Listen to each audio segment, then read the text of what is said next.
What's your favorite scary movie? Hello. Do you want to play a game?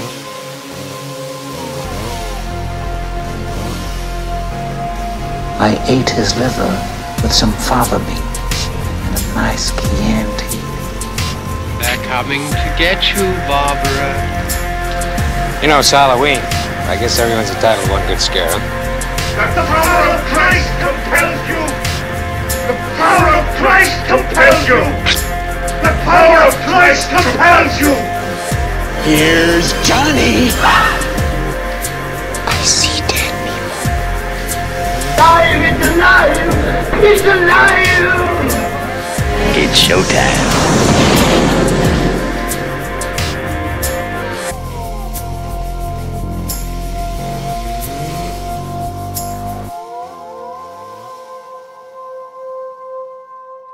Hello, everyone. Happy New Year. Welcome back to the Terror Talks. We are here on our Season 2 premiere. I'm your host, Jeremy, and I've got my co-host, Brooke, here. Hello. Happy New Year. It is so nice to finally be joining you all again here in podcast land, as I call it. We hope you all had a very blessed and joyous holiday season filled with friends, family, and, of course, a little bit of terror as well, because we are the Terror Talks. Got to have a little bit of terror in there. Yes.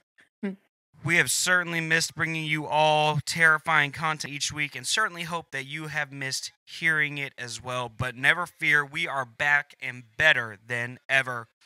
Today's episode is very special for us, as it is one we have been awaiting for a long time, many months. And that is because this episode is all about the new horror film Scream. Yes. I've been so excited for this one. Let me tell you, when the trailer dropped for this film, I knew that this one was going to be amazing. And I think it was, in my opinion. I think it was too. It definitely... So, like, people keep trying to compare it to the original, and I'm like, okay, nothing's going to top that, but this was really good. Yeah. And yeah, like you said, I wouldn't say in any way that it necessarily topped the original, but it definitely was a good a good follow-up to this original story we already had going. It was a very nice addition to the franchise family, if you will. Yes, I agree. So the Scream franchise has always been one of my all-time favorites, and I always feel like it's just a lot of fun to experience with the characters in the story, because you almost feel like you're a part of the journey that they're on. Journey is a weird way of putting it, but you're getting to figure out, like, who done it. You know, it's the classic who done it sort of material, and that's something you don't really see that often. And to see it in a horror sort of environment, I feel like that's really neat. Because sometimes, you know, you usually know who the killer is. You know, we know who Michael Myers is. We know who Jason Voorhees is. We know who Freddy Krueger is.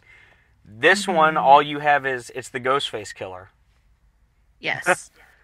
And that's it. That's all you have to go off of. And so it really keeps you thinking about it and really trying to figure out. So it's always this epic sort of reveal at the end. I love that. And I will go ahead and say now, for those of you listening, if you haven't already seen it, one, there's definitely going to be spoilers in this episode, so turn back now, or if you don't care, keep listening. But I will go ahead and spoil this one right now. Some of you were really hoping that we were going to see Stu from the original one come back. He is not in this film. He is not the killer. I was hoping for it. I was hoping he actually survived a TV falling on his head. He did not. Really? So somebody mentioned that when we were walking out of the theater, because I saw it with a group of people, and I was like, he died. Like, what do you mean? Well, a lot of speculation was that he actually survived that TV falling on his head. And, I mean, it's somewhat plausible. I mean, after seeing this movie, clearly anything's possible, because 3 people who I thought were all but mutilated came out alive in the end. You know, that's fair. I always had the impression that he just died. But it would have been cool seeing Matthew Lillard in the movie, but we didn't get it. Yes, it definitely would have been one for one for the books, and I was holding my breath at the end because I kept, with each killer they revealed, I was like, maybe he's going to show up, because originally, I want to say it was the third Scream. The original concept for it was they wanted him to actually be alive and be in prison, sort of orchestrating the attacks from behind bars to like some really crazy fans. Okay. And so that was an original idea, and I want to say it was around the time of the Columbine shootings and such. And so that whole thing just sort of fell through, didn't happen, which is absolutely understandable. Yes. And, you know, good on the writers of Scream for having class in that. So, very good. So let's dive into a little bit of the history behind this killer franchise, as I call it. It was originated by writer Kevin Williamson, who back in the 90s was literally desperate for a hit. He needed something to basically propel his career forward. He was going nowhere, and eventually he was able to write what would eventually become Scream, originally titled Scary Movie. And once he workshopped it around to several interested parties, he was able to get the project purchased by Dimension Films, which stemmed from Miramax, which, as you know, these two sort of became a big thing back in the day. The project would soon get its amazing cast of characters featuring David Arquette, Courtney Cox, and Neve Campbell. And this was truly what made this original film what it was. But then they would also get the crowning jewel of the horror industry, director Wes Craven. Mm-hmm. I cannot imagine the Scream franchise without him. And so going into this one, I was really worried. Because it was the first one they've done without him. And it was like, is this even going to be worth my time? Because we don't have that original genius here. Mm-hmm. Yes, I understand. I agree. But I think they did it very, very tastefully, and it was done very well. And I'll just go ahead and say it now. I love that at the end of it, the way they dedicated the film to him. I thought that was beautiful touch. Yeah, and they named a character after him. Did they? Right? How did I miss that? Wasn't that the kid's name? The sheriff's son's name? Maybe I'm very wrong. No, you're right. His name is Wes. You're absolutely right. I can't believe I missed that. Wow. Oh.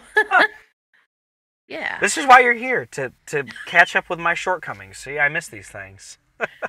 But yeah, it was really nice too. When I saw that come up at the end, I was like, oh, he would be proud of this. I really do think he would be very, very proud. They did him justice, if you ask me. Yes. So the beautiful mixture of this amazing writer, this amazing cast, and this amazing director would propel the horror industry into a new world, which would defy the odds and break all the rules. Up until this point, the industry of horror had all but died, and by the 90s, it was actually able to come back. It made this miraculous comeback with this awesome film, Scream, which continued all the way to 2011 with the fourth film. But a lot of us fans were wondering if we would actually see another Scream film after the fourth installment, because it was not a great reception for the fourth film. I don't know, have you ever seen the fourth one? I have not. Ooh. I will tell you, so 2011 was my last year of high school, so I had a lot of things happening. Um yes, though I will say I did watch that one season MTV tried to do of Scream, a TV series, and it was not good. Um so yeah, I was wondering if they were ever going to try to reboot it again. Yeah, it definitely seemed like it was not going to happen. Because that fourth one, I mean, I liked it and I could appreciate what they were trying to do, and I won't say anything about it just because you haven't seen it. I appreciated what they were doing, but it was just weird to me. It didn't work the way that the other ones had, at least not nearly as nicely. Mm-hmm. So that was a little disappointing, but what can you do? Yes, definitely. So as lovers of the originals waited and slowly lost hope, their dreams were shattered even more by the death of the horror master himself, Wes Craven. On August 30th, 2015, Wes Craven passed away, shattering the hearts of beloved fans of all his works worldwide. Many of the actors involved with the beloved franchise paid tribute to the cinematic genius that was Craven, as this certainly was a harsh blow. This, along with several other internal incidents at the Miramax company that we won't mention by name, caused a long delay on whether or not this franchise would ever get their 5th installment. Even with the numerous challenges facing a potential future, the original cast was more than ready to go on future installments. In early 2019, rumors began to surface that the horror studio Blumhouse Productions had acquired the rights to the franchise and was working on making it happen. However, these were deemed false later on, but it was revealed in November of 2019 that Spyglass Media Group had acquired the rights to make a sequel, and it was made, it was born. So at the time, it was unknown who this new cast would feature, but the option for the original cast to return was always on the table for them. And on November 18th, 2020, Kevin Williamson announced that the film would be titled Scream. How fitting. Mm-hmm. Yeah, I feel like in other horror movies keep doing this too when they're rebooting the series. Like Friday the 13th did it and Halloween did it, and it's just like, why? Yeah, I don't know why they keep doing it that way, and it's kind of funny though, because in this movie they literally referenced the fact that they were doing that with these. So that was kind of funny. What did they call a requel? I think a requel, yes. A reboot sequel, yeah. That was the weirdest and funniest definition of a reboot sequel I've ever heard in my life. I'm like, a requel. I've never heard this before. Yes, but it was so accurate. That monologue was so true. It was. I mean, everything she said to a T was exactly the case with what horror movies are doing nowadays. Yes. And I just also remembered Final Destination did that as well, but they called it The Final Destination. I'm like, that doesn't change that you kept the same title twice. Wow. Yeah. So they keep doing this. They're like, let's reboot it and give it the same exact title and put the year at the end and confuse everybody. Right. Now, I know Halloween did it too, which is kind of disappointing. I expected more from that series, but I guess technically they were trying to literally redo that whole thing from scratch. This one wasn't trying to redo anything. This was the next chapter. Yeah, because I think with Halloween, it was Rob Zombie's Halloween was just titled that. And then Friday the 13th was a remake. I guess it wasn't really a reboot, even though it was that's a whole nother episode. Yes. I'm like, let's not go into that right now. But yeah. Yeah, because they get a little crazy with some of these absolute remakes of these films. It's the old saying, if it ain't broke, don't fix it. And they've tried to fix it several times, and I'm like, it's not broken. It didn't need anything different. Yes. It's perfect. Just leave it the way it is. But this one, I think, though, titling it Scream works because it was the whole movie is a meta of the original Scream movie. So it works. It's just confusing because now when we talk about it, we're gonna have to be the 2002 one or which one? Right? Now, I feel like I've got to specify which one it is now. Yeah. I think to me, I'm always just going to consider it in my mind Scream 5, even though they won't ever call it that officially. Yes. That's going to be in my brain where I go with that. It's going to be like, okay, the 5th Scream. I know which one you're talking about. Mm-hmm. Yeah, that's kind of also how, like, it makes me think of Star Wars. Like, if you mention Star Wars, they're like the originals or the prequels, or whatever the new ones are called. Like, they have like specific names. Um, the Scream 5, I think, works. They should have called it that, but that's Yeah. fine. um, It's fine. It's fine. Everything's fine. yeah. So in March 2020, it was announced that Matt Bettinelli-Olpin and Tyler Gillette would direct the 5th installment, with Kevin Williamson serving as an executive producer. So that's a plus already, because, you know, they had somebody from the original franchise there to make sure that it remained true to the source content. So I'm glad they did include him as a producer on this. Mm-hmm. Me too. With filming planned to begin in May 2020, it was announced that Neve Campbell was in talks to reprise her role as Sidney Prescott in the film. That same month, it was announced David Arquette would be reprising his role of Dewey Riley. James Vanderbilt and Guy Busick were announced as screenwriters. It was also confirmed that the film would begin production later in the year in Wilmington, North Carolina, when safety protocols to deal with the pandemic were in place. Mm-hmm. In June 2020, it was reported that Paramount Pictures was set to distribute, and they were aiming for a 2021 release date to fall in line with it being 25 years since the original came out in '96. At that time, it was unknown whether Courtney Cox or Neve Campbell would return to the roles, but both eventually did confirm that they would be returning. In August 2020, Melissa Barrera and Jenna Ortega, my mistake, were cast in undisclosed roles. In the same month, Paramount Pictures announced that the film was scheduled to be released on January 14th, 2022, having been delayed from its original 2021 release due to the pandemic. In September 2020, Jack Quaid joined the cast in an undisclosed role. In the same month, it was confirmed that Neve Campbell, Marley Shelton, and Roger L. Jackson would return to reprise their roles, with Dylan Minnette, Mason Gooding, Kyle Gallner, Jasmin Savoy Brown, Mikey Madison, and Sonia Ben Ammar joining the cast. Skeet Ulrich additionally reprises his role as Billy Loomis for the first time since Scream 1996.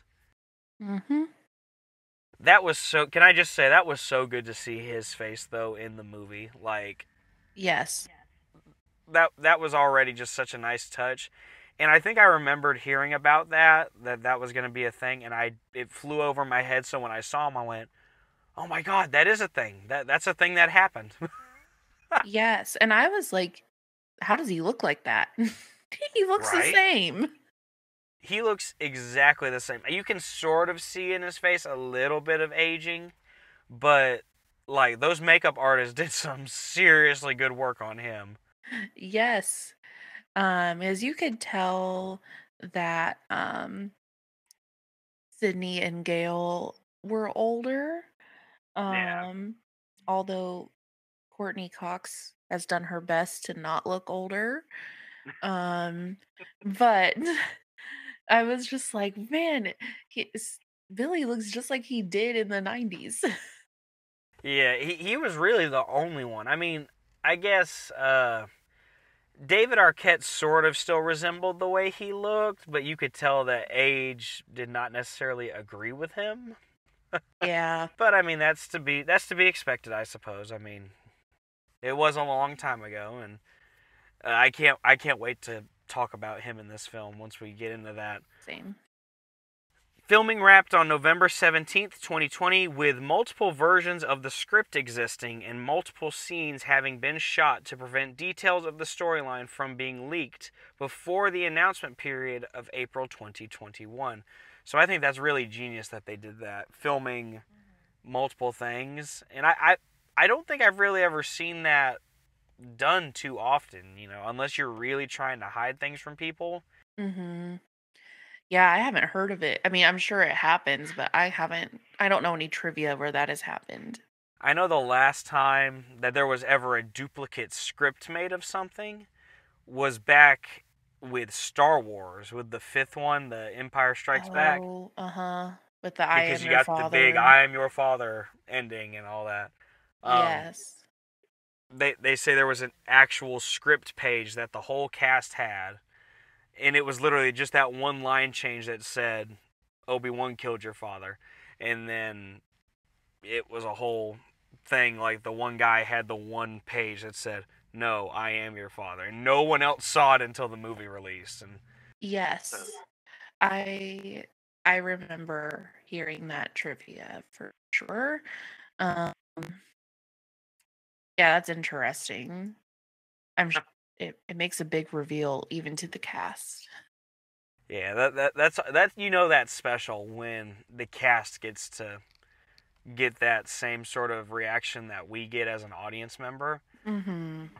Yes. because it justifies even more, like what I was saying earlier, of how you're literally going on this adventure with them. You're going through this traumatic experience with them. You're seeing it all in real time like they are. So it Mm-hmm. makes things even more real for you. Yes, definitely. It does. So post-production finished on July 7th, 2021, and the film released on January 14th, 2022, after having its red carpet premiere scheduled for January 11th, but was, however, canceled due to the rise of the Omicron variant.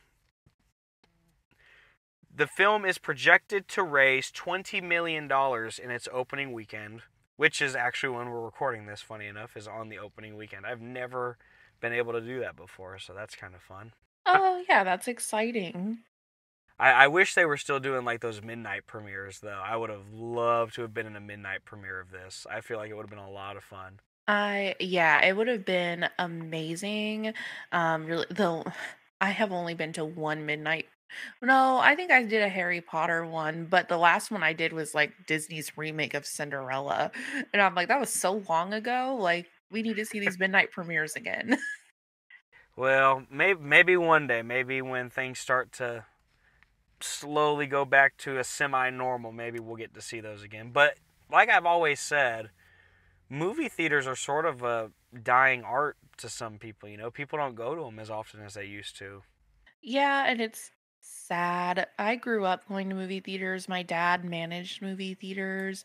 And like I love them. And when the pandemic happened, like before pre-pandemic, me and my husband and my dad went to a movie every week because there's a movie theater where I am that does $5 Tuesdays. So every Ooh. Tuesday we would go see a movie. Um and then, the pandemic happened and they closed. And it was just like a whole change of like my weeks. Yeah. So it's nice to get back in there and see stuff. Oh yeah, absolutely. Yeah, we've got something like that here. Only ours is $6 movies. Oh, well, you know. They got to Um, make that extra dollar here. the more I think the first movie I saw in the pandemic was Mortal Kombat. We went to the movie theater and saw the new Mortal Kombat movie. And then I saw The Conjuring, the new Conjuring one and this one. So we're on the third calendar year. I've been to the movie theater 3 times. See, I go all the time, but it's funny because all the movies I typically see are ones that nobody else is going to. So I'm literally just sort of sitting in the theater, turned around, looking, going, "Where is everybody?" Scream was last night when I saw it. There was like there were 5 people in my group, and then there were maybe like 3 other groups of people. Wow. I know. I was like, where is everybody? Well, last night I think was probably, apart from seeing Spider-Man, because I did see that. Um, Last night was the most packed I had been in a movie theater in a while, because like I said, all the movies I tend to go see don't have any, either people just aren't interested in them, or I go when nobody else is going. Like, I'll go in the middle of the week at like noon when I know nobody else is going to be there, And it's nice sometimes to have the whole theater to yourself because you get to really have some private moments while you're watching. It's just like, that was amazing. I can't believe that happened. Like, that was me during Ghostbusters. Cried like a baby at the end of it. Yes. So, yeah, I like packed theaters, though I am one of those people that will like clap at the end of a movie, which I know like people like some people hate. It's a you either love it or you hate it. And I'm like, well, this is an art form and we like clap at the end of performances if it's good enough. Right. Um, but that's just me. And I'm like, I wish more people would do that. If it's a packed movie theater, that's gonna happen. If it's not, it's just gonna be me, and that's awkward. Um, so Hey, no shame in that. Last night at the end of the film when they showed Wes's name, I was the only person in the theater who clapped. So I was like, aw. shame on all of you. I'm like, come on. 'Cause I Yes. want to say all the people I was in there with, I'm trying to even understand why they were even there. So I'm like, you're just here because it's a cool horror movie. That's why you're here. You don't know, you have no respect for the originals. Yeah, I feel that for sure. Good grief, I sound like the killers at the end of this movie. Yes, you do. But you're not that bad. Don't worry, I'm not going on any killing sprees. I promise, it's not happening.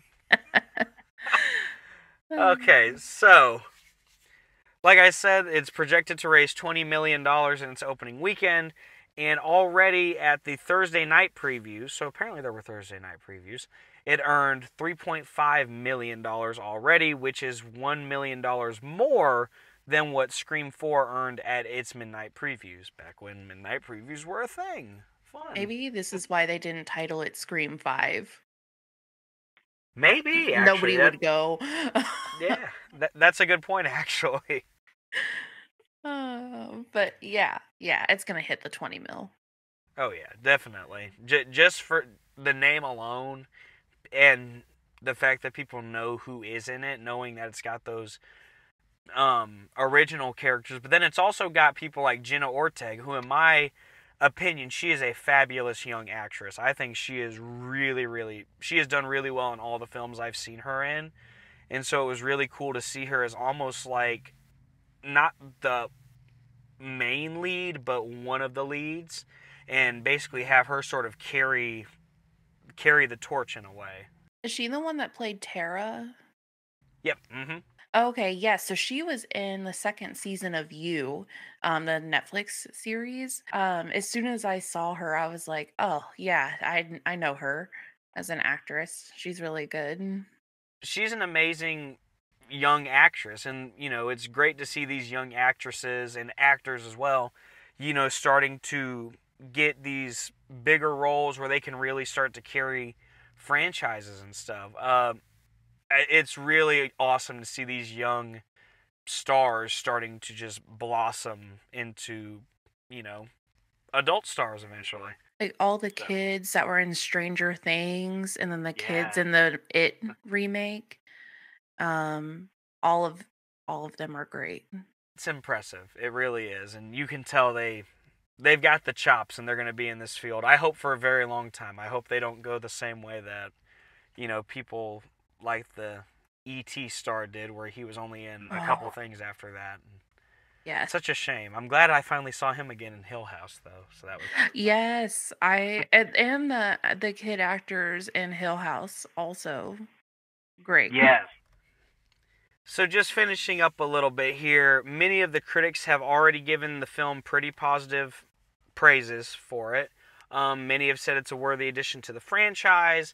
One said it was a near-perfect return to form and a creative way to relaunch the franchise without destroying the beloved 96 original.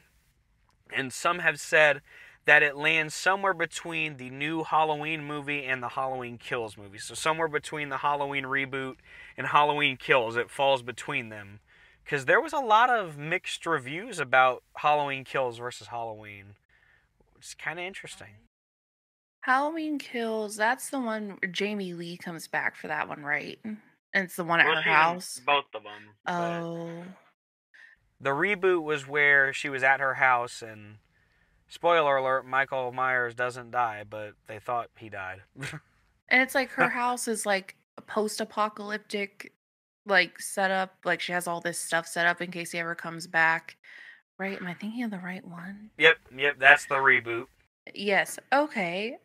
Yeah, I think this movie, Scream, this new Scream was more enjoyable than that movie. Really?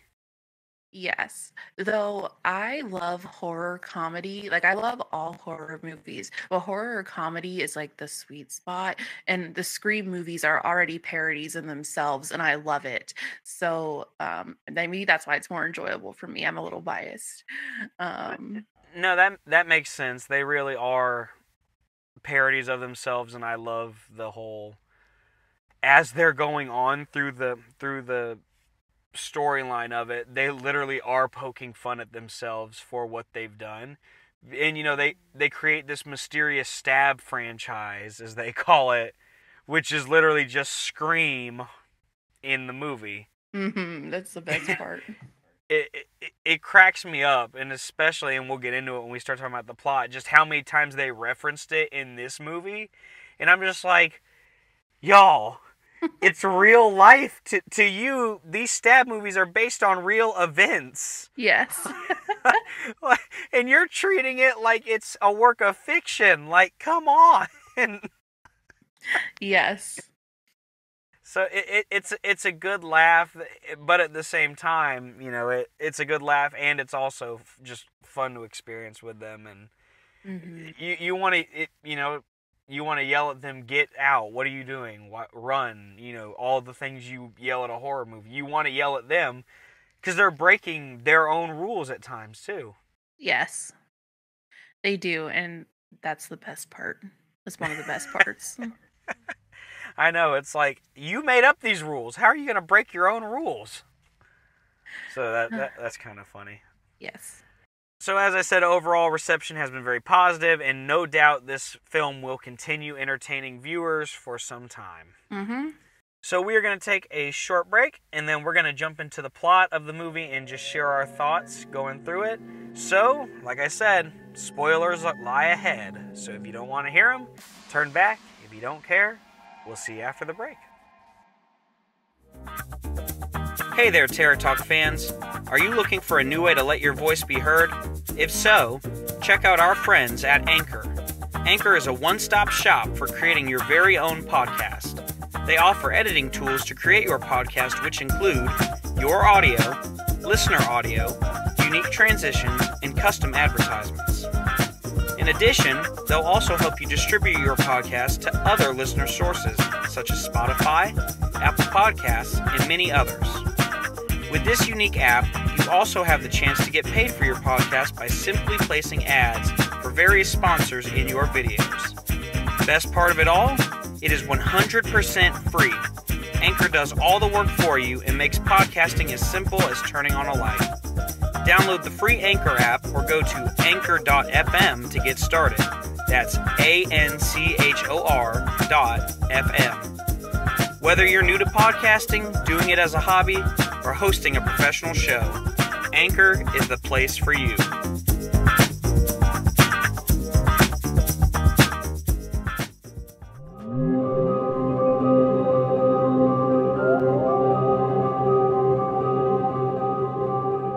And we are back, ladies and gentlemen. Before the break, we discussed the history of the legendary franchise Scream, as well as some of the production hurdles leading up to the fifth film.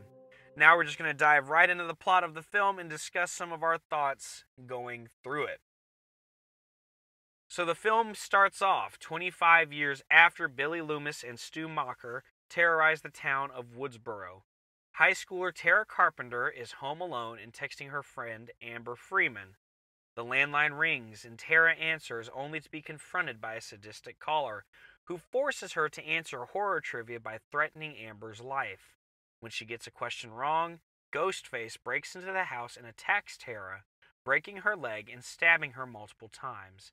Tara survives the attack, but is badly wounded. So first off, before we go any further, I love as one of the critics put it, the return to form here at the beginning of literally showing us the opening of the original Scream, basically, but with a new character. Yes. And what was awesome, right, is they showed a landline phone, and everybody's first thought is who owns a landline anymore? But it worked because it said unknown caller and she just declined it. And it was like, well, that's funny. Um, and like she's trying to run out the front door, but the killer is there. So she shuts it and locks it. And I'm pretty sure that happened in the first one too. Maybe I'm wrong, but I feel like it did. 'Cause unless I'm mixing horror movies up, I remember somebody quoting like they always run up the stairs instead of running out the front door. Yep. Um, but they try. They open the front door and the killer's there. Right, and so they go and lock the doors. And I also love that, while it is a return to form, that it's a return to form in a modern way. So we get to see, like you mentioned, everyone's looking at that landline ring and everyone's like, who owns a landline? Like, come on, no one has that. And so then you see the cell phone come into play where she's texting who we think is Amber, which I guess, spoiler alert at the end, it actually, I guess, was Amber all the time. But I love that we get to actually see, Ghostface is having a text conversation now. Yes. It just goes to show you where society has gone at this point, and it shows you what kind of society we are living in, where you have these technological ways of messing with people. Like when she locks the door on her phone, and then he turns around and unlocks the door on her phone. Yeah. And I thought that was awesome. And of course, a part of me is trying to figure out, how do you have access to her door locks on whatever phone you're using? Minor detail, but still interesting. And I just love that they were able to do that. And like I said before, those awesome callbacks to mentioning the Stab movies and poking fun at them. And it kind of, in a way, gets the audience involved. Yes. Because the questions he's asking is like, who is it based off of? And everyone in the audience, if they've seen it, they're like, Sidney Prescott, duh. And Yes. even he says that, though, too, when she answers that. He's like, everyone would know that. That was the genius of it. Like, the writing was made in a way to be serious, but at the same time poke fun. And then, like, he asks who was the writer who wrote the book about it. And I'm sitting there going, Gale Weathers! Gale Weathers! Gale Weathers! It took everything in me to not scream at the screen when she did that. And she couldn't even get it. I'm like, dude, answer the question. It's finally she figures it out. I'm like, thank God. I know, but my husband was sitting next to me and he kept going, she has a smartphone that has Google on it. Well, then she actually uses it, though, Yes. too. She does. But I will say the one that tripped me up, because he was like, he mentions like who is the actor in the opening film. And we're like, Drew Barrymore, duh. But like in their universe, it's not Right. Drew Barrymore. So I was like, wait a minute. Yeah, because I was thinking the same exact thing. I'm like, Drew Barrymore, duh, like everyone knows that. How do you not know Drew Barrymore? And then I was like, wait a minute, he meant in the Stab universe, not in real world. So that was like one of those, oh, okay, I guess I would have been dead at this point, or my best friend would have been dead, because I'd be like, Drew Barrymore! That would have been it. And then, of course, when he asks, who was the killer, and it was so awesome, because it literally, in a way, was a parallel to what they did in the original one, where he asks who was the killer in Friday the 13th, and Drew Barrymore says it with such confidence, it was Jason, and he's like, no, if you knew your horror movie trivia, you'd know it was Mrs. Voorhees in the original movie. And he sort of pulls that same trick here by saying who was the killer, and she's like, oh, it was Billy Loomis, and he's like, oh, you idiot, no, there were two killers, you forgot. And it's like, oh my God, he totally just did that. Like, he totally pulled a trick out of the hat from the original. and I thought that was awesome. Yes, I loved that because as soon as she said, like, "It's Billy Loomis, I got you," I was like, "No, you didn't. You didn't." It's like you didn't really get him, Yeah.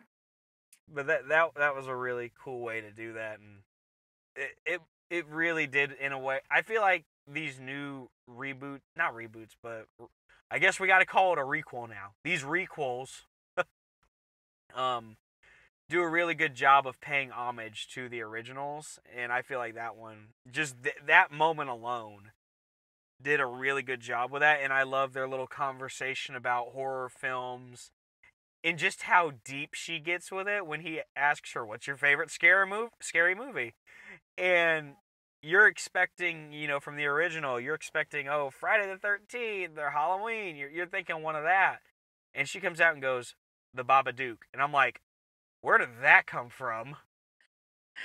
Yeah, so she's like, "I love elevated horror," which I've never called it that, but then she was like, "The Babadook or Babadook, The Witch," and I was just like, "I like those movies too, but like, what? Where did Right, that and come from?" I'd never looked at it the way that she did, talking about, oh, they've got all these hidden meanings and this deeper thing going on, and I'm just like, girl, what are you talking about? Yeah. I mean, so the Babadook, I always knew it was about like depression and grief because they make that pretty obvious. But like some of the other ones, I was like, interesting. But I think it was also funny for her to mention that because Scream, the original, is kind of a parody on slasher films. Right. So they in the original they made homage to Friday the 13th because like that's where they got a lot of their inspiration. And now they're having somebody say like a newer movie that like slasher fans probably don't like. Right. Yeah. So I was like, that's funny. Huh. One more thing that I just thought about this. Tara Carpenter? Mm-hmm. Carpenter, really? Yeah. But if you think about it, who Tara and her sister, their dad is Billy Loomis, like Dr. Loomis from the movie. So it only makes sense, I guess, that her name would be Tara Carpenter, John Carpenter. I'm spitballing that that's how they did that. I'm pretty sure they did too. Because when the movie was over, they were like some of the people one person I was with was like their last name was Carpenter and then like it was dedicated to Wes Craven and I was like, okay, I got you. I get the Yeah, I mean, connection. it had to have been. And now, of course, this is going to come out, and like the writer's going to be like, "No, actually, we had no idea, but thank you. We're going to use that now." Yes, I'm sure they knew, but Oh, yeah, if they didn't, then I don't know what they were thinking.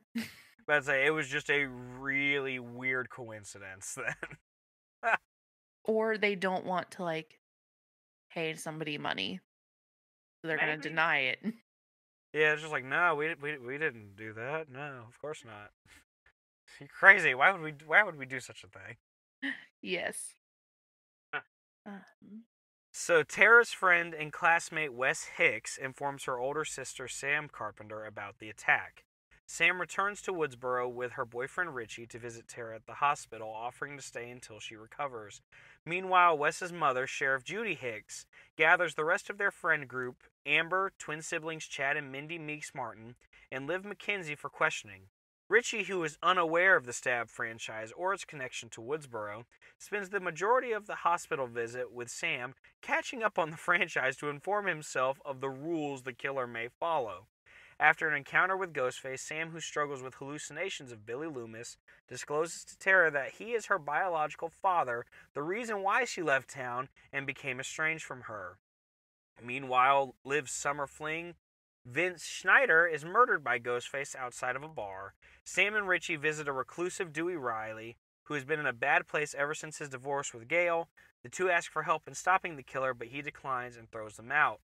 But then contacts Sidney Prescott and Gail, changing his mind, joining the teens at Mindy and Chad's home. As they attempt to uncover the connection between the killer and Sam, Vince is revealed to be Stu's nephew, with the 3 attacks being on people related in some capacity to the original killers. Sam is accused of being the killer and angrily flees. Okay, so a lot to unbox there. Lots to sort of go through. Yes.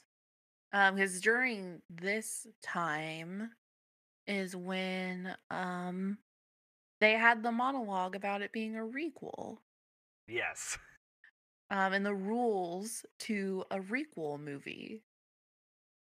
And what is hilarious is she was standing in front of Randy's photo when in the original he's the one that said the rules to a horror movie. Yes, that was awesome, and I love that they were Randy's niece and nephew, because it was like, oh my God, you are just about as crazy as as your uncle was. Yes. And then yeah, she's saying like who could be the killer, but then Dewey is like, you should just look at the love interest. And he does call it out right then and there too, is the thing. It's like, you just gave them the whole thing and they're not catching on to that. Like, and I love that he actually says something to her about that later. He's like, Dewey told you. And she's like, he was right. Yes. Definitely. Yeah, that whole middle section was kind of a lot because like is there like it's always somebody in the friend group and they were really trying to put red herrings on 2 people in the friend group. But I couldn't like figure out who the 2 would be because it wasn't making any sense. Right. Like they showed the guy that had the bruise marks on his arms and I'm like that would be too obvious. Like, and that was the thing, is they had these red herrings on everyone. But then at the same time they had all these red herrings on all of them, everyone had a rock solid alibi for every single attack. Yes. And like, I don't think in many of these films anyone ever necessarily gives an alibi as to where they were. Like, you can always tell somebody's missing at some point. This time they actually like literally point out to you. They're like, well, where were you? And it's like, oh, I was with the sheriff getting questioned, or I was here. I was like, there's always an alibi in this one. And it's like, well, crap, who could it be? And it really makes you have to think. Well, yes, for where we currently are in the movie timeline, yes, I had no idea who was doing it or where anybody was. Um, Especially when they were at the bar and the dude got attacked outside the bar. Okay, when I'm gonna tell you when the dude he was standing against the brick wall and his car turned on, I was like, "Oh no, this dude's about to get smushed against the wall and I don't want to watch this." Um I was waiting for that. I was hoping it was going to happen, and it didn't. I was like, oh, come on. You could have killed him creatively. yes, but it had to be a ghost face kill, which is with a knife, I suppose. Right. But I was like, "Oh no." But then when he started walking towards his car, I was like, "Oh, well, I guess they're not going to run him over." Yeah. Um but yeah, I I keep mentioning it, but I could not get over that requel monologue and how accurate it is. And she was like, well, they have to bring in new characters, but they have to that are like tied to the old characters, and they have to bring back the old ones so the old fans come and watch it. And it was just like a whole thing. I wish I had it memorized, but I Right, and don't. I'm trying to remember all of it too. But it's accurate though, if you really think about it, because it's like, yeah, I guess she has a point there. You know, you got to have the new faces for the new fans, but then you got to have those old faces so the old fans have their fan service there. And it works though. I mean, it like you said, every bit of what they said is absolutely 100% true. And I mean, I love it. It takes me back to Star Wars when Disney bought Star Wars and they made their first one, episode 6. Like they had a whole new cast, but then like Anakin was in it, um, and Leia was in it, and like they had the old original cast members in it too, so people would love it. Right. Like the old people would come watch it. Right. um, so yeah, it's it makes so much sense. And then I was like waiting for Sydney and Gail to come back. I'm like, I know they're in this movie. Where are they? Yeah, and like at the first sight of Dewey, that was when I was like, okay, this is how they're gonna start showing us everyone's coming back. And like I was so excited to see him. I was like, yes! I'm like, I love you, Dewey. And then like literally the first person he calls is Sydney. And of course I saw, I remember this scene from the trailer, but that part where he tells her, it's happening, do you have a gun? She's like, of course, I'm Sydney Prescott, I've got a gun, duh. Yes. And I love that. I was like, yes you do. Yes you have a gun. And then like but then she says like I'm never coming back, or like I don't plan on ever stepping foot back in that town or something. And I was like, I bet you do, but how are they going to get you back? And I'm sure we'll talk about that when that point comes. Yeah. um And oh yeah, the other thing is I love that we get to see that Judy Hicks character again from the fourth, because she's from the fourth one. okay. And she was like, because in the fourth one, I'll just tell you this much: Dewey was the sheriff, and Hmm. Judy was just a deputy to him, and Gail was always very jealous of Judy, and so that was a whole thing. So it was kind of nice to see that Judy had stepped up into this sheriff's position now. Now she's got the power. She's everything she wanted to be, because that's all she Hmm. wanted. She wanted to be that person. She wanted to be the sheriff, and it showed that she worked her way there. Yes. But it was kind of sad too to see what kind of low Dewey was at, and like my heart broke for him when he was sitting there and he's pouring himself a cup of coffee and he's watching Gail on TV, and I'm just like, oh no, something happened with them. Yes. Yeah, I didn't like that either. Um one other thing, I'm pretty sure this happened in this part of the movie when Richie was like catching up on all the stab movies. He was watching a YouTube video, and the people that he pulled up on YouTube are actually real people. I don't know the name of their YouTube channel. My husband does because he watches it, but they do like kill counts in movies. So they'll run the movie and like say how many kills there were. Oh, I wonder, my brother, if it's the one. It can't be the one I'm thinking of. My brother told me about one that does that, and I'm wondering if it's the same guy or not, or same channel or not. Yeah, I don't I can't it, remember the name of it though. it's like dead something. But um yeah, so they made a cameo, and my husband was like, "Oh my god, I can't believe they were in it," because on their channel, put a video, they got to tour the house. Oh, Um that's awesome! yes. So we were like, they probably filmed it then, like their cameo, but obviously they weren't allowed to say anything. Yeah. Oh, that is too cool. That is too cool. I love that. Yes. It's called Dead Meat is the name of their YouTube channel. I want to say that's the one my brother told me about, but Yeah. I could be wrong. All right. Oh yeah, and again, just following up here, I love the description of how Billy Loomis is related to our lead characters here as well. Oh yeah, we did not We didn't even talk touch about that. that. No, we didn't. Um, I was a little disappointed in the story that backstory. I thought they could have done better, but it works still. Well, a part of me was there was a small part of me that was really hoping, and this might have been too much to hope for. I was when she announced that Billy was her father and talking about her mother leaving them and all that.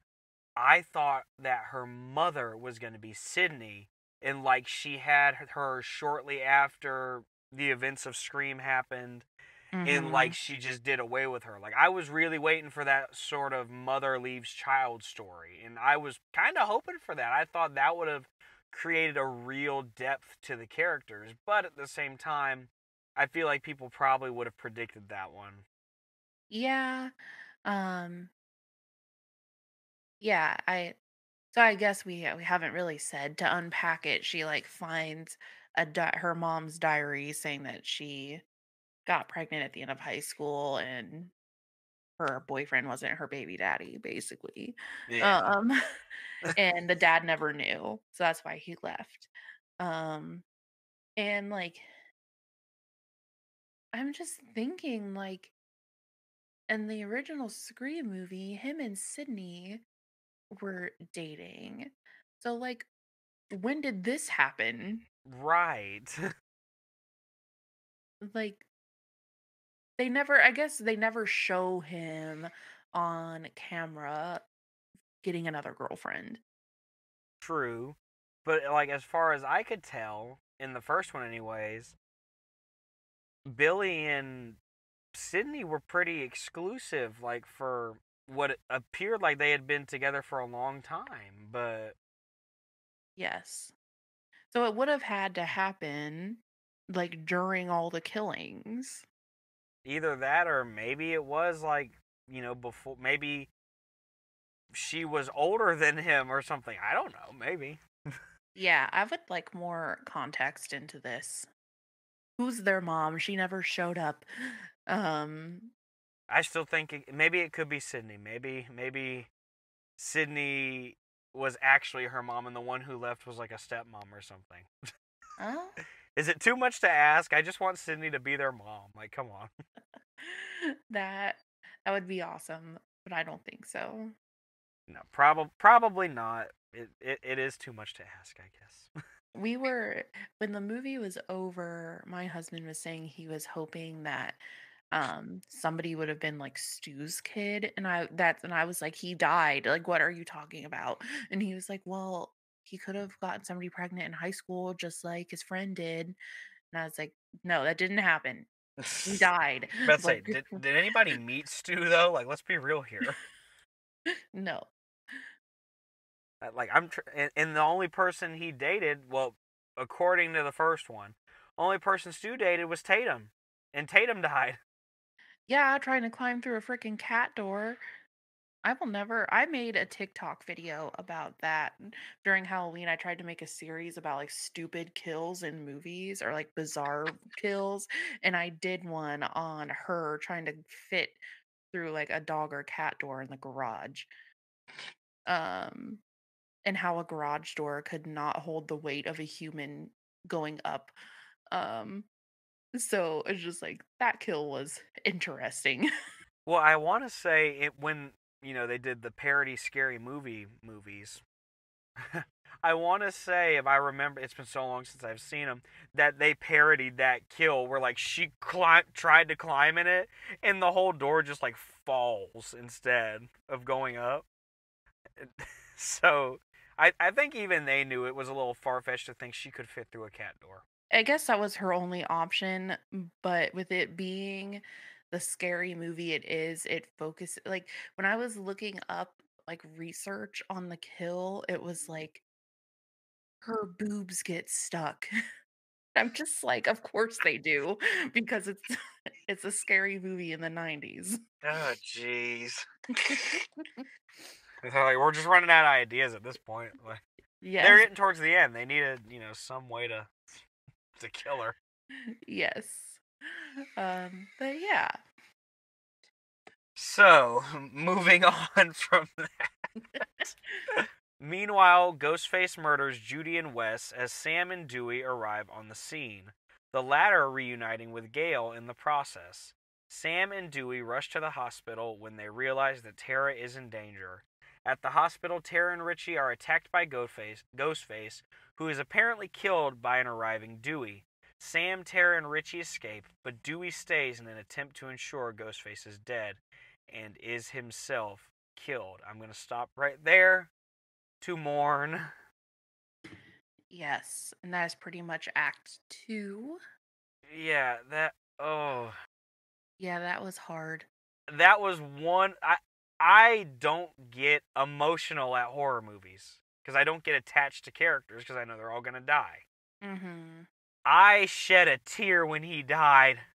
I was like, because he had this whole thing where he kept bringing up, I've been stabbed 9 times. I've been stabbed 9 times. And you're just like, and you've survived every one, man. And then he says, like, not today. Oh, but it was today. Yep, yep. And, I mean, I love how heroic they were when they got there, because I was, like, waiting for Tara and Richie to both just be filleted at that point. I'm like, they're dead. They're not living through this. Because at the time, you don't realize who Richie really is. And he's sitting there saying, choose between them. Choose between them. Choose between them. And a part of me, now that I know who the killer, I wonder, had she said kill Richie instead, would Ghostface had killed Richie? Yeah, it makes me wonder that too. Although, I will say, it was at this point in the movie when I knew one of the killers was Richie. I had figured that out in the whodunit, and I will tell you why. Because he comes to the hospital, and Tara's like, "Why are you here?" And he's like, "Sam said you were in trouble." And I was like, "She did not say that. She was on the phone with Richie, and she was like, I'll call you back later." She did not tell him, but he knew.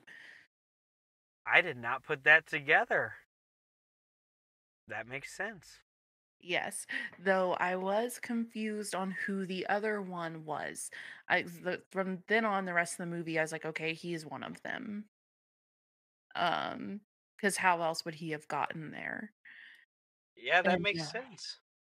and then when he was stabbed, he like cut his arm, and I was like, okay, that was a plot, like that the killers made together to make it seem like he wasn't it. Right, and immediately, I will say right then and there when that happened, I was jumped right back to Stab 2. Not Stab 2, that's not a real thing.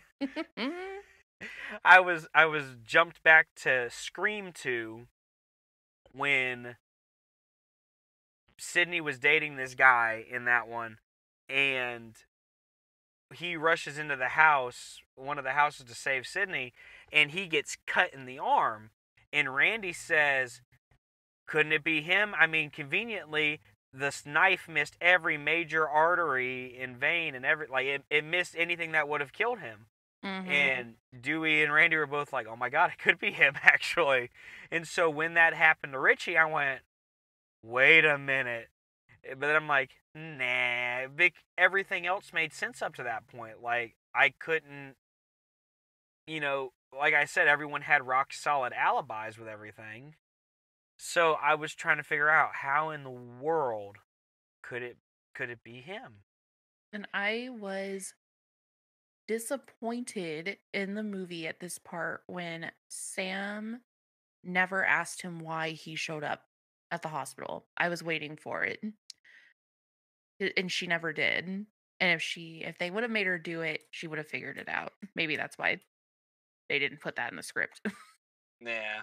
But like, probably. They're like, our audience members are really smart. We can't give them too much or they'll figure it out pretty quick. yes. But like, also in the original, didn't Billy and Stu stab each other? They did, yes. Yeah. Because I remember Stu being like, that hurt or something, and they're like, and Billy was like, we have to make it real. Right. But yeah, it's like if you're gonna stab each other, you gotta make it look convincing. yes. But yeah, so I knew from then on it was Richie, and I was pretty confused because I was like, but he said he was in a whole different town. Like, how is he doing all of this? Yeah. um, Very, very, very interesting. I do want to point out one thing from that scene that has bugged me since I saw it. When they left, when Dewey and Sam left the crime scene from Judy and Wes, it was broad daylight out. By the time they got to that hospital, it was the dead of night. Continuity error. I'm like, what?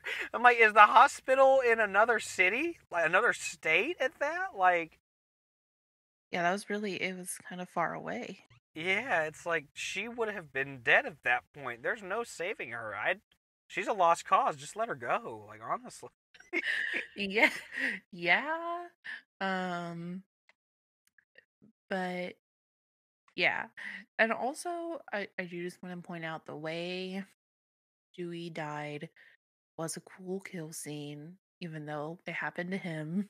um, though it makes me think about the strength the person needs to put two knives in somebody and rip up their back and Yeah. stomach.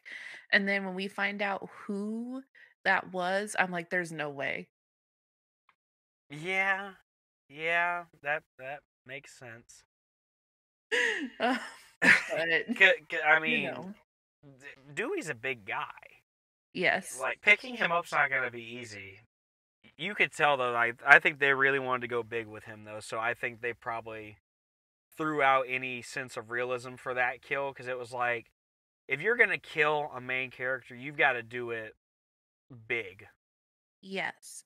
And it's kind of also like the parallel to Drew Barrymore's character dying in the first movie. Because it's like Billy and Stu, when they're with their friend group, describe it as her being like ripped open and everything taken out. Yeah. I get why they had to kill him, but at the same time, I hate that they killed him. It's a requel rule. I know, requel rule, but I just can't imagine the Scream universe without him. And going back to other requels, I don't know how much I want to spoil other movies. We've already given a spoiler alert, so we're just going to keep going forward. Yeah. Okay, so first of all, do you watch Star Wars or have you seen them? Oh, yeah. Okay, so in episode 6, when Han Solo dies, people were like so surprised. And I'm like, it's the same thing. Right. They have to kill off somebody to pass the torch, basically. Yeah. Even though it's not fair. Yeah, and it's funny you say that, because there's actually a line about time to pass the torch later on. Yes. And we'll get to that very soon, because there was definitely a torch passed. Yes. I'm ready. So, after learning that Dewey has been killed, Sydney returns to Woodsboro and reunites with Gail at the hospital. Sydney asks Sam to help take down the killer, but she declines, choosing to leave Woodsboro with Richie and Tara. Sydney, having placed a tracker on Richie's car, follows the trio with Gail to Amber's, revealed to be Stu's old house, which I didn't realize until, like, they announced, like, it was like, look at where they're going, and I went, oh, yes! Same. I am upset with myself that I didn't recognize that. But it was such a great way to, like, create the final act. It was like, well, what better place to have the final act than the place that started it all? Yes, I liked it.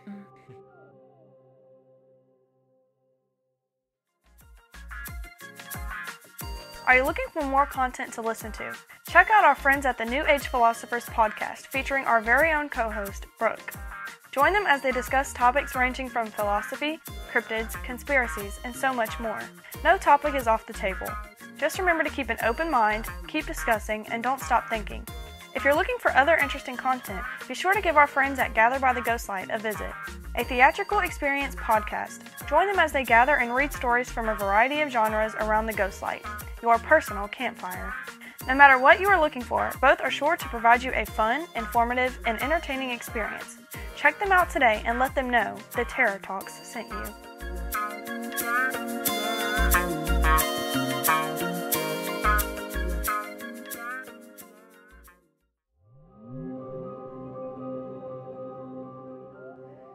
So when they get there, there is a party in progress to honor Wes's memory. I wonder if that is meant to be a double meaning there.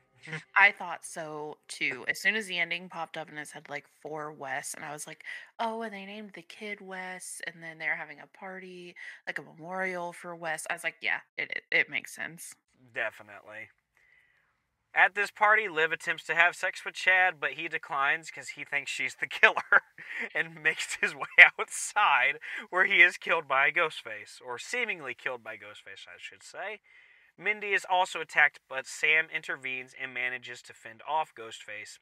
As the group accuse each other of being Ghostface, Amber kills Liv, revealing herself as the killer.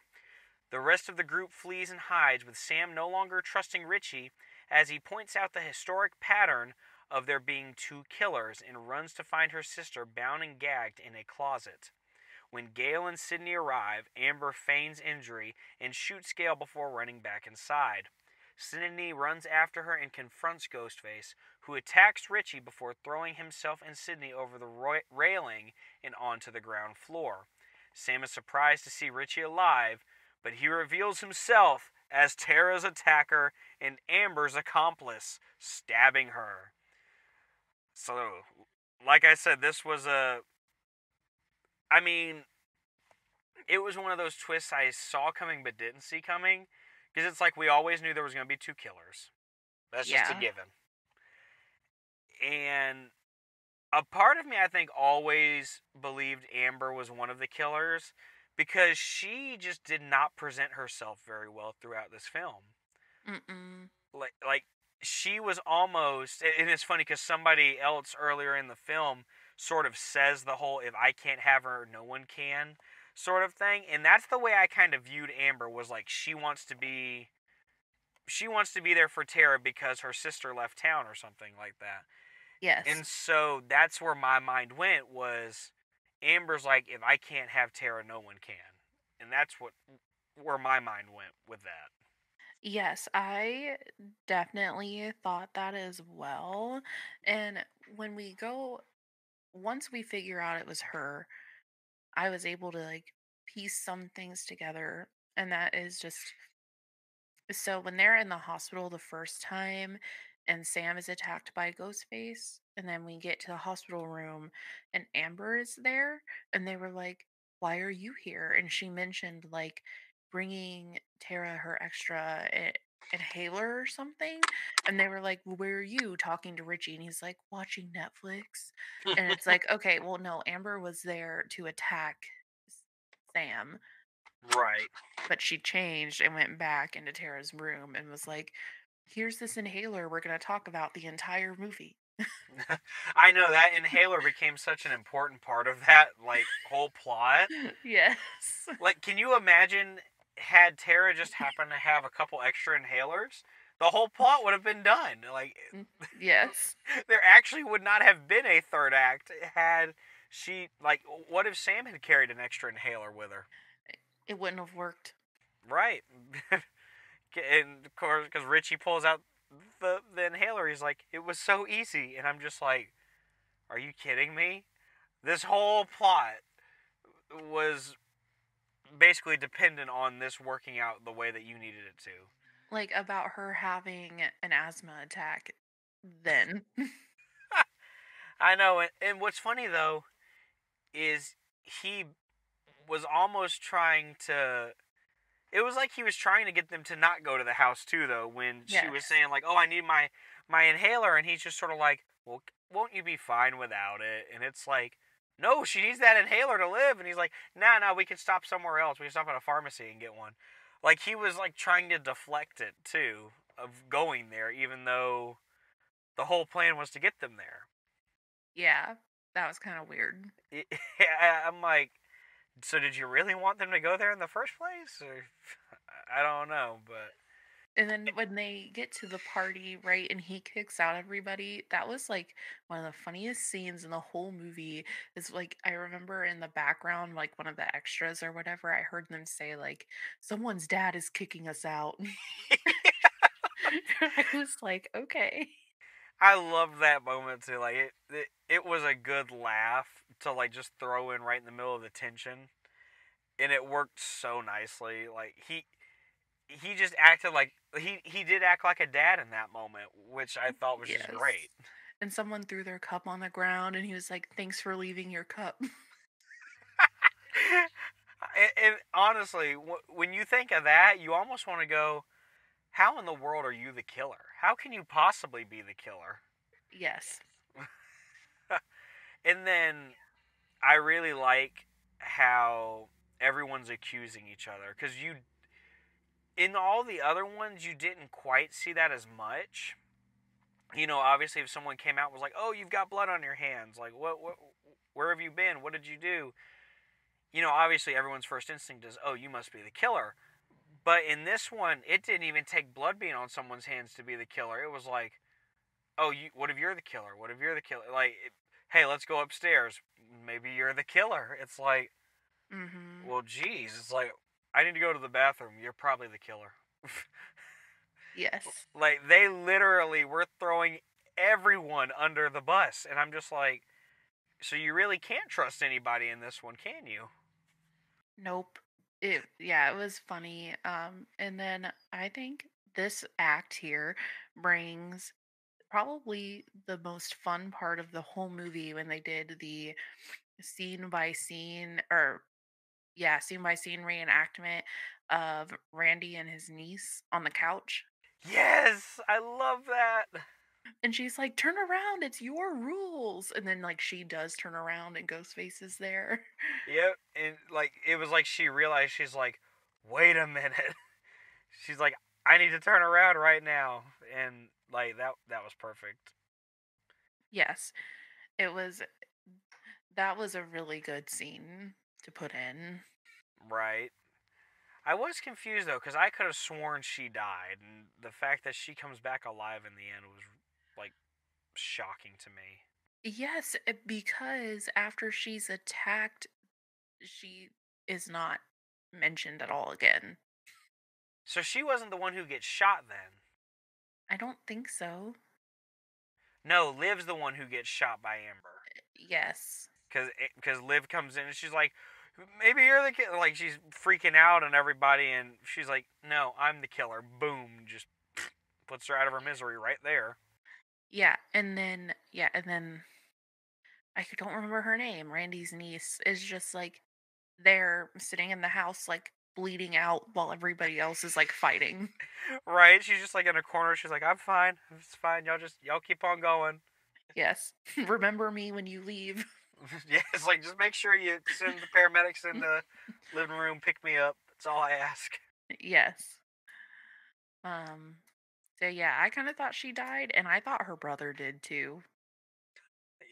Yeah, I don't know. I guess they just didn't want to give us too many deaths at once in this one. It's weird because in all the other ones, if you got attacked by Ghostface, you're done. You're dead. There is no, oh, maybe I survived. Unless you were Dewey or Gale or Sydney.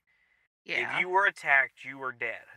And so for there to actually be survivors in this one, I'm like, it's either one of two things. Either one, the survivors got really freaking lucky, or the Ghostface killers just really sucked at their job on this one. I think it was that one. They just weren't as good at what they should. They weren't as good at killing people. Yes. And then for writing's sake, they probably want to do another one. Yeah, and I have read that there is talk of potentially doing more, which I'm kind of for, but at the same time, I'm like, I don't know. I feel like this one closed the chapter pretty nicely. Like, Yes. Especially with Sydney saying that like she wanted to end it and kill them And then Gail was like, I'm never writing another book about it again. Because like they don't want him to keep coming back. Right, and it's funny because she sort of blames herself for the attacks at one point. Mm-hmm. And Because she wrote the book.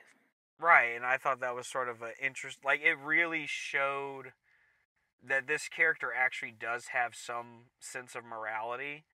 Because, they always portray her as this horrible person who's just in it for the story. But it's not that at all. It's totally different.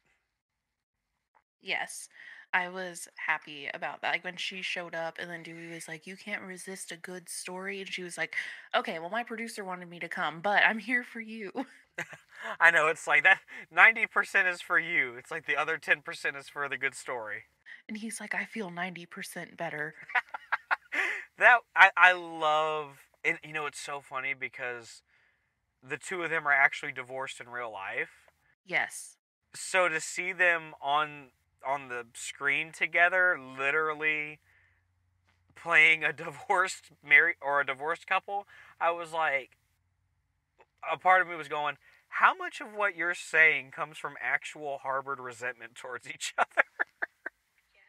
So this is a bit of like a sidebar, but I'm going to tell you anyway.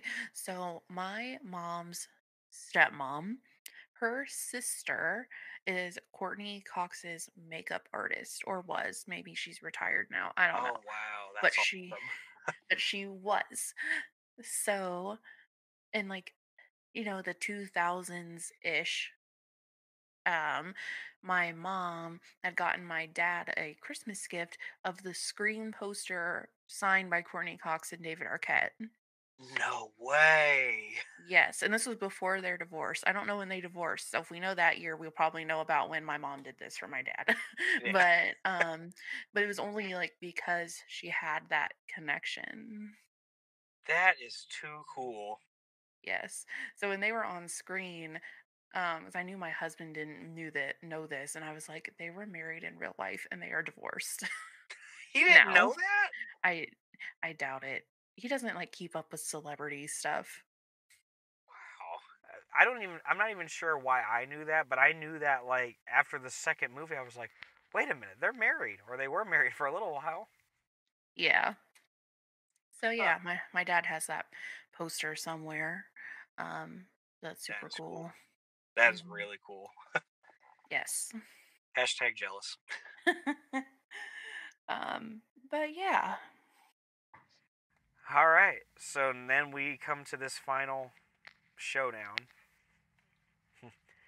Amber and Richie take Sam, Sydney, and Gail into the kitchen, revealing they are obsessively dedicated fans of the Stab series, disappointed in its trajectory, and wishing to revive the franchise with a new killing spree to act as source material and defend fans from the toxic fandom label they feel they have unjustly received. Amber goes to retrieve the captured Tara but is attacked by her, having been untied by Sam. This distracts Richie long enough for Sydney and Sam to briefly overpower him. Sydney and Gail fight Amber while Sam fights Richie. Gail shoots Amber, who lands on the stove and is lit aflame before she is shot dead by Tara. Richie taunts a seemingly helpless Sam, but she retrieves Amber's knife and stabs Richie multiple times in the chest and neck before unloading his gun into him.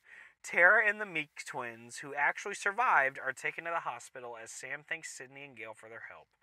Gail, refusing to report about the new murders to not give the killers notoriety, plans instead to write a touching tribute about Dewey.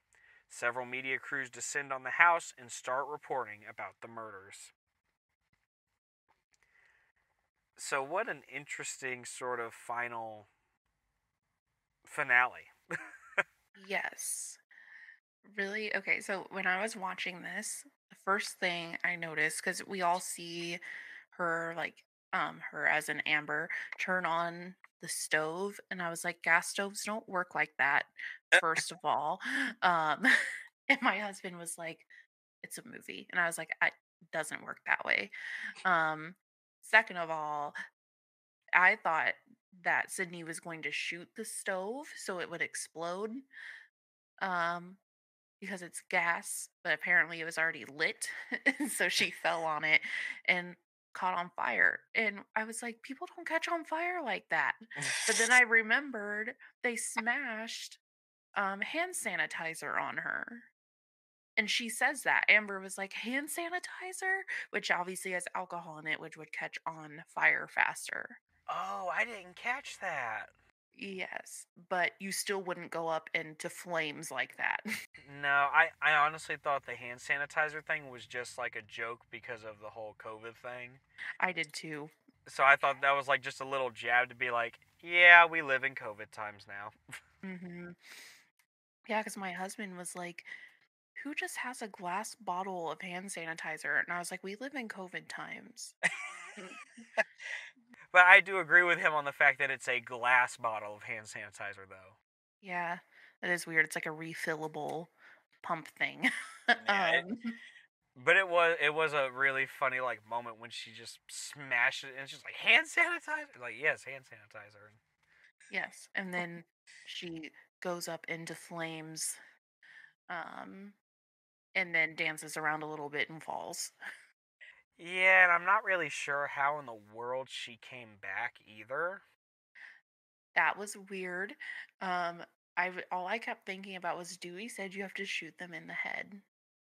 Right, but you know, okay, so I get that, and I've always appreciated that.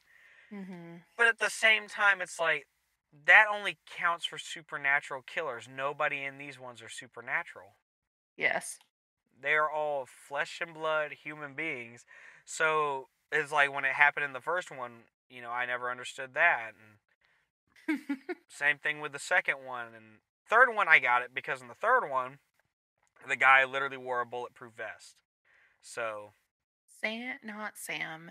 Amber should have died at the hospital. Yeah. When Dewey pushed her, like, in the glass case. And shot her a couple times in the chest. Yes. But say she should have been gone. Yeah. Yeah, that's what I was saying earlier when it's revealed that it's Amber that took the 2 knives in his stomach and his back and pulled up. I'm like, she's a small girl and it doesn't look like she has any muscle. So how the heck was she strong enough to do that? Yeah. And so was Amber and Richie dating then? Yes, they kept calling each other babe and baby and stuff. Yeah, I was trying to figure that one out because like they never like really showed any hint of romanticism with them. So I was like, are they like a couple or are they just really? They like to say the word babe and baby a lot. Like it's weird. Like yeah, and it was weird to have them be a pairing too. To me, it was that was confusing. It's just when it came out and they were like, we met on Reddit, and I was like, of course you met on Reddit. All the psychos meet on Reddit. It's normal. It's like funny. And then when they were like, yeah, and we're dating, and I'm like, isn't Amber like in high school still? Right. It was just kind of weird. Yeah. Because they were saying Sam was 5 years older than Tara, so then you can assume her boyfriend is around the same age. Yeah. Then it's like, well, maybe they're graduated from high school already, and it's like they're literally not because they showed a scene of them outside of their school. Right. So. But they never do show them in the school, so. They don't. That was just a weird plot point. Very true. But yeah, Amber being the killer was kind of weird, and I don't know. I was weird. I do love though when Tara shoots her finally, and she's like, "I prefer the Babadook." Oh yeah, that was such a gratifying little last moment for her. Yes. And then when Sam gets her final little moment to basically mutilate Richie. Yes. And I loved it when she wiped off the knife with her hand. Yes. I was like, okay, that's a Ghostface thing to do. Right. The only thing I'm not sure how I feel, like, I mean, I get, like, the way they played it. It almost played it like we're supposed to think of Billy Loomis as a good guy. Yes, because he like helped her win. Right. But then And it's weird because he was like yeah. just like when she was in the car by herself, he was like, "Unleash your psycho" or whatever. And she was like, "No, I'm not like you." And then at the end there, he shows up, in the mirror or whatever, and it's like, go ahead and do it. And she goes full on Ghostface stab murder psycho. I don't. It does give the thing like he helped her survive, but now I'm thinking about it. Maybe this is a way too deep, but I'm like, well, he was her father, so of course he's gonna want her to live, and she overkilled Richie by Yeah. a lot. So maybe he's not a good guy. Yeah, Um, I don't and know. and he got her to like do something she would never do. Right. Um, so Yeah, it was definitely a weird sort of moment. yes, and then she wipes off the blood on the knife, and it's like, whoop, that's the signature. Right. I'm wondering, next movie, maybe Sam comes back in as the killer. Never know. I feel like that would be obvious, but yeah, it could be. I mean, actually, if you think about it would kind of be genius if they did that, because a lot of people would be like, well, she survived the last one. Why would she come out and try to kill everyone?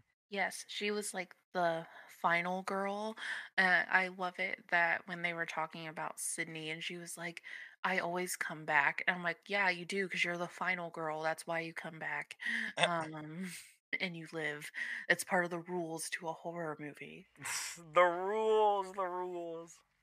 Yes. Oh, these wonderful horror movie rules that are all but broken. Yes. And like I said, I'm still not sure how I feel about this whole motive. The toxic fandom label thing. They wanted a better movie. So you kill people to get that? I think their rationale was like, if they do it, then another movie's gonna be made. But it's still kind of weird. Yeah, I don't know. The whole idea behind it just seemed weird to me, and I was like, I don't know how much I buy that, but okay, I guess. I truly thought the reasoning was going to be like they were trying to get rid of the descendants of the original killers. Right, and I thought they were, but that sort of plays into the fourth one's plot if they did it that way. And that's all I'll say about that. Oh, So okay. they couldn't do that twice, I guess. The only other thing I can think of, like writing wise, is they as on the writers know how much everybody nowadays is online and how crazy stan culture and air quotes can be. Um so we would all immediately like relate to it. Yeah. So that could be one way to look at it, I guess. But it's still weird. Yeah, it's a weird ending, but I mean, what can you expect? I mean, there's only so many different ways they can go with an ending to the movie. First three were all directly related to Sydney. Fourth one was related to her, but it was more or less being envious of her. And then this fifth one really it was interesting. It didn't really have a lot to do with Sydney. Yes, it didn't. Like and again, you kind of jump back to that whole. It's almost like the inhaler thing. If that didn't work, the rest of the plot wouldn't have worked. Well, what if Dewey, Sydney, and Gail did not come back to Woodsboro? What if they just, minded their own business and said, we're good? Yeah, these are new teenagers, whatever. Right. I mean, it had very little to do with the original cast. And, I mean, I guess, like she said with the requel, you got to bring back the legacy characters to bring in the original audience. But I mean, they had very little bearing on the story. Yes, that's true. Uh, yeah, I guess when we break it down how we've been breaking it down, it's not that great, but it was a very fun movie. It, it it was a fun movie to watch. I think it delivered the fan service that we were looking for. You know, we got to see those characters that we know and love on the big screen again. We got to see those moments from the original film kind of be replicated in a new way. Mhm. So I feel like it was for the fans. It was for those original lovers of it. Honestly, I don't see it being a feasible way to sort of propel this into a new, like, reboot the franchise sort of thing. Mhm. I think if they tried to do that, it'd just be like kicking a dead horse, and would it. I don't want to say it would be pointless, but it would be pointless. I get that for sure. One of the people I saw it with said if they were giving it a grade, they would give it an F. And I was like, it was not that bad. And they were like, it was. And I was just like, how is it that bad? And they were saying, like, they thought a lot of the actors could not act. Um, and that he said it did a disservice to the original Scream fans. And I was like, we're thinking the opposite. I wouldn't give it an F. I'd give it maybe like a C plus, That's what I was thinking too. because I see where she's coming from on some of the actors. Like Sam, there were some moments with her I was not convinced. Yeah. Especially when she was running from Ghostface in the hospital. I'm pretty sure her scared face was her smiling, and I'm just like, you're about to get chopped up and you're smiling about it? I'm like, I'm a little worried about your well-being, ma'am. Yeah. Yeah, I feel that. So I wasn't huge on her. She grew on me throughout the film. I feel like once we got deeper into it, it became more, like, you could see it was starting to shape a little bit better. Mhm. But there was definitely some moments with her I wasn't a huge fan. Obviously, the three legacy actors, as we'll call them, they were fantastic and did some really neat things, and I appreciated having them there. Yes, me too. But Mhm. they definitely, some of them have a little bit of work to do in the acting field. The script, I feel like there were parts of it that rushed a little bit. Like, you just like boom, boom, boom, boom, boom, boom, boom. You're jumping to the next thing. Mhm. And there wasn't like a lot of development in there. It was just like, oh, okay, well, my father's Billy Loomis. Someone's after me. I guess we should call Dewey now. It's like, well, okay, well, geez, that was a quick conclusion to come to. I think I just wanted a little bit more development in there than what we got. Yeah. But it's a horror movie. I mean, if horror movies were meant for development, they wouldn't be horror movies. You don't usually get a lot of that in there. And it was only like an hour and a half long. Yeah. It's not a long movie. Because like my show time started at 9 p.m., but that's like trailers and stuff. I believe it was like I checked my watch when it started and it was like 9:30, and we got into the car at 11:30. Yeah. But like, it takes time to walk out of the theater and stuff. So I'm like, it really wasn't that long of a movie. No, I mean, it moved really, really quick. And, like, I think if I had to give any critiques about it, it would be the quickness of it. Definitely. It's kind of like, I don't know if you ever saw the movie Old with M. Night Shyamalan. I have not seen that. Ooh, great movie. You have to see it. Okay.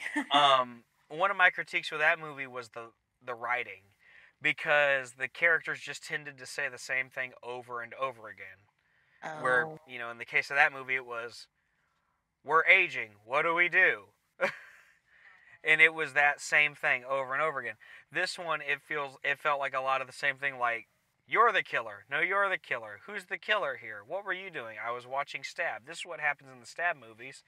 And that's all you got for like an hour and a half. And you're just like, Okay, give me some better dialogue at times, please. Yes, yeah, I get that for sure.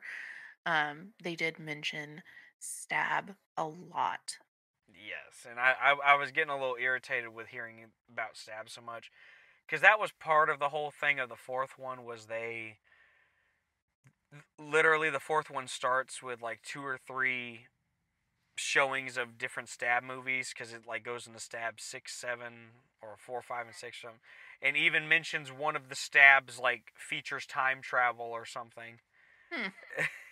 It's a whole thing, and like, you start to be like, we don't want to hear about the stab films anymore. Like, just shut up about them. The first Yeah. one, fine. That was, in theory, based on a true story. Everything after that was not true. We've seen what actually happened after that. Yes. And so that, I could have done without that. But, I guess to fit in line with everything, it works. hmm It works. I would watch it again. I wouldn't. I wouldn't pay to see it at the theater again, but like I would own the movie Oh, and I'd yeah. watch it again. Absolutely. When it comes out, I'll definitely be purchasing it or asking for it for a holiday gift, so I don't have to buy it myself.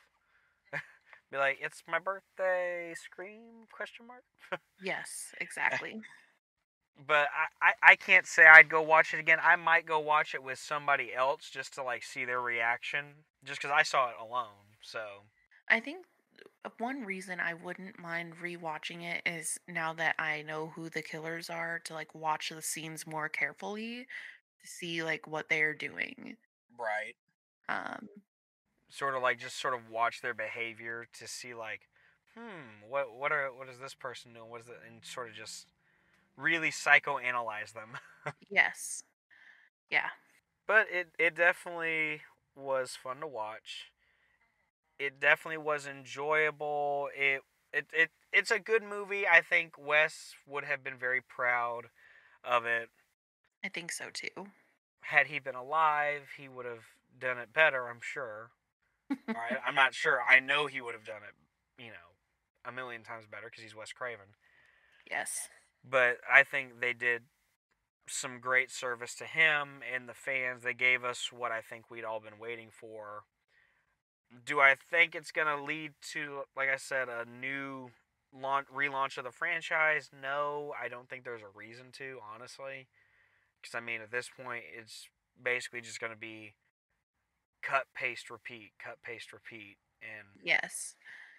The only way I feel like it could even remotely do good with more is if they do it as a TV series on Netflix and not on MTV, so they can actually show people being like killed and stuff. yeah, that's the problem with doing it on things like MTV is you're limited to what you can show. Yes. Which that was a beautiful thing about this one was I feel like there was some gorier kills than we've seen before. They did not hold back. It did not. Now, did it go as far as it could have? No. But it had some moments where you're like, oh, okay, they're showing a little bit more. They're getting a little more advanced with their special effects out there in Hollywood. I like that. So that was neat to have that sort of aspect to it. So all in all, scale of 1 to 10, where would you rate it? A 7. All right, yeah, I'd say 6 or 7 for me, somewhere between there. Above average, but not the best. Right. Definitely worthy to sit there in the franchise, but not, not one that I have to watch over and over again. And it certainly is not what I would consider a remake or reboot or anything, but rather a requel. It's going to be the new term here, requel. We're gonna hear it everywhere. Oh, I love it. So if you have not gotten out there and seen Scream yet, be sure to go check it out in your local theaters as soon as you possibly can. And as always, when we talk about movies, I'm going to hop up on my soapbox a little bit here. Please, if you can, if you are able to, and really if you feel comfortable to. If you don't feel comfortable doing it, absolutely by no means do it. But if you feel comfortable, go to the movies. Go spend some time in the theater. Help out these theaters. They are struggling since the pandemic. They are slowly starting to come back. And, they need all of your love, support that you can get.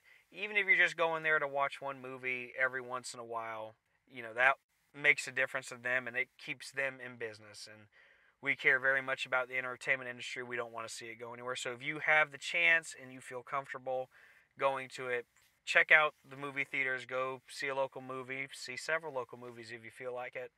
And just give them that support. But definitely get out there and go see Scream as soon as you possibly can. And let us know what you thought. Let us know what you agreed with, didn't agree with. Maybe you've seen it and you just want to share some thoughts with us. We'd love to hear from you guys. Hmm. Yes, definitely. And I want to throw in one more thing about going to the movies. When Yeah. you go there, you should buy something from the concession stand. We know it's expensive, but that's how movie theaters make their money. The ticket sales are literally just to pay back the rights to have the film in the theater, mostly. So even if you're just buying a drink or a bag of popcorn, like they get to keep that profit. So Yes. that is Absolutely. nice to do for them. Absolutely. Absolutely. Highly encourage everyone to do it. I buy a bag of popcorn or a soda every time I go to the movies just because when you're sitting there for an hour and a half, you get parched or you get hungry. Yes. So that is going to do it for us today on Season 2, Episode 1 of the Terror Talks. We are back, guys. It is so good to be back. We have a lot of great things coming up. We've got some fun episodes coming up. We're going to be covering some really cool things on the show, hopefully. Definitely looking forward to the future and what it holds for us in this new year of 2022. We hope that you are enjoying yourselves and looking forward to it as well. If you like what we do, be sure to like, comment, subscribe on our YouTube. You can follow us on Instagram, Facebook, Twitter. We are on TikTok as well. We don't use it too often, but we are on there. You can go to our website. That is posted in the description. You can find us on Spotify, Apple Music, Google Podcasts, and all those other awesome podcasting sites out there. All those are listed down in the link below. If you want to contact us directly to just chat with us or let us know about something, anything, you can contact us at theterrortalks@gmail.com. We love hearing from you guys, so don't be shy. Reach out to us. It is always great to hear from the fans. Let us know what you like, what you didn't like. But my name is Jeremy, and I've been your host today, and my co-host today has been Brooke. Yes. Hi. Sorry, I don't know what else to say. But we want to thank you guys so much. Thank you, Brooke, again for being here and coming on. I know it's been a long time, but I'm looking forward to getting going again. Yes, me too. Is there anything you want to plug or share with the viewers? Yes, heck yeah, we can do that. We can plug. So, I have changed my social media name, I'm pretty sure, since the last time I was on an episode. So now I am on Twitter, Instagram, Twitch, YouTube at Somnifey. So it's SOMNIFEY. I rebranded. Nice. So, I like that. yeah. So you can find me on all those places there. All right. And anything interesting happening with your other podcast that you want to share with us? We actually took a break, kind of like this with this one. We are planning on getting back into it. We just don't have anything at the moment yet. All right. Well, Yeah. let us know when you've got something. We always feature it here on the show. We definitely Yeah. encourage our listeners of this podcast to go check out that one. That is the New Age Philosophers podcast. Yes. Yep. We'll plan things, and maybe next episode I'll have more of an update. Awesome. Mhm. Well, once again, we want to thank you guys so much for joining us here today on today's episode of the Terror Talks, where we talked all about Scream, and we talked for a while. This was a whopping episode, but it's gonna be a lot of fun. I love it. Yes. But until next time, be safe out there. Don't text and drive, and be excellent to each other. See you guys next time. Take care. Bye.